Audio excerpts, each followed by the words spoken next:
in Beccles in Suffolk. Go ahead, James. Thanks for hanging on. Hi, George. Good to talk to you. And you, my friend. I couldn't disagree with you more over Iran, though. Okay. There's several options on the table, and the only real feasible option is a strategic strike against the nuclear HQ in Just explain Iran. to people what you mean by strategic strike, James, in real human terms. Well, I'd imagine that the mission would be conducted something like a stealth bomber, possibly from Israel, dropping bunker buster missiles on northern Iraq, which will then essentially destroy the... In northern Iraq? In northern Iran, sorry, which will then destroy the nuclear sites in north. But Iran's nuclear strikes are more than 80 in number and scattered throughout the country. They're scattered throughout the country, but there is intelligence as to where they would be. Would that be the kind of intelligence that told us there were weapons of mass destruction in Iraq?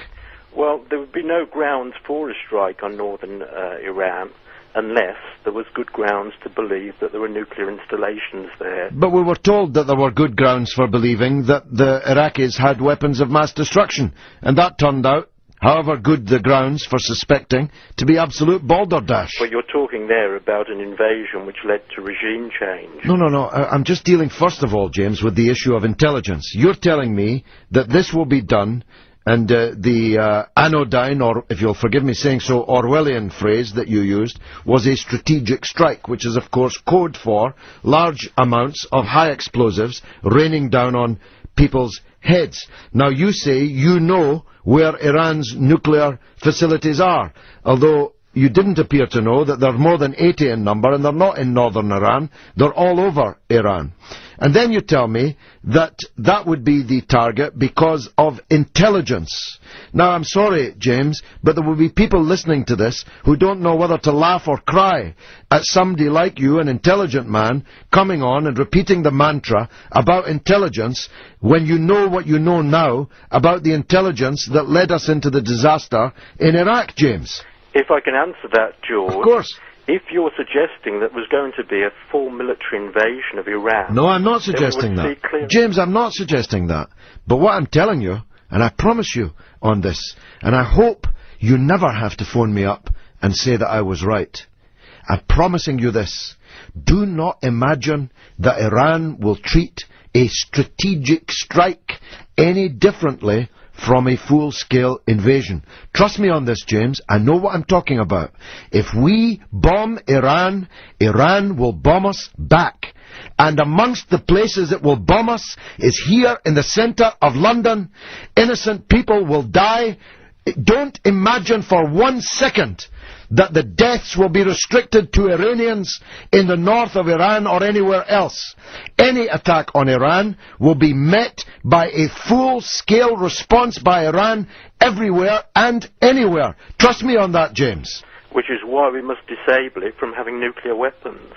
Well, you say that, but I wonder, living in Suffolk, if you're just maybe imagining you'll be safe from being disabled yourself.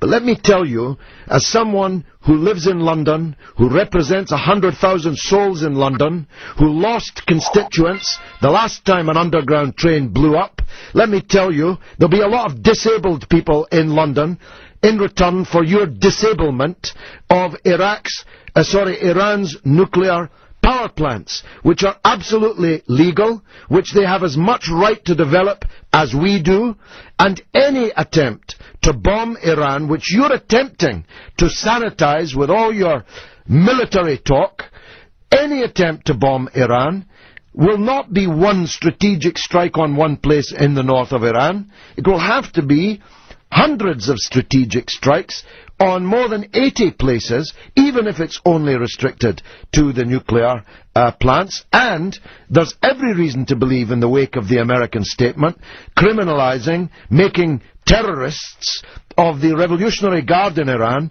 which is 150,000 people, which is an indispensable part of Iran's military forces, as terrorists. There's no reason to believe that they're not going to be attacked as well. And I'm telling you, James, and you seem strangely unmoved by it, Iran is not a broken-backed country. Don't imagine this is some cheap, broken-down, darkest African, impotent, defenseless country that you are so somnolently seeking to talk us into bombing. Iran will respond ferociously everywhere if we attack Iran. Self-defense, James? The real nightmare scenario is the prospect of mullahs in Iran having weapons. Well, tell me, James, why is that more of a nightmare scenario than Ariel Sharon having hundreds of nuclear weapons? Or George Bush having thousands of nuclear weapons?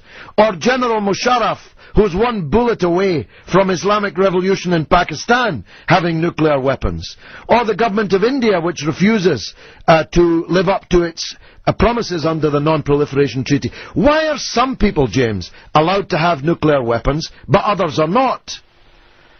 The threat that we face from Iran is far, far greater than the threat we face from the United States. Why do we face a threat from Iran? What has Iran ever done to us? Iran hasn't invaded another country in more than 300 years. And 300 Spartans saw them off. What's the threat from Iran to us? What have they ever done to us, James? Well, Iran, if you recall, fought a very brutal war against Iraq. I can't believe that you just said that. Iran didn't fight a brutal war against Iraq. Iraq invaded Iran. Iraq invaded Iran using our weapons and with the support of our government. What do you mean they fought a brutal war against Iraq? They were invaded, for God's sake. They were invaded, but they fought a very brutal campaign. What does that have to do with them being a threat to us, for God's sake? We encouraged Iraq to invade them, and now you're using the fact that they fought hard to defend their country when it was invaded as a reason for us invading them. You're going to give me a heart attack, James. I better go on to another caller. Here's Andy in West Wickham. Go on, Andy.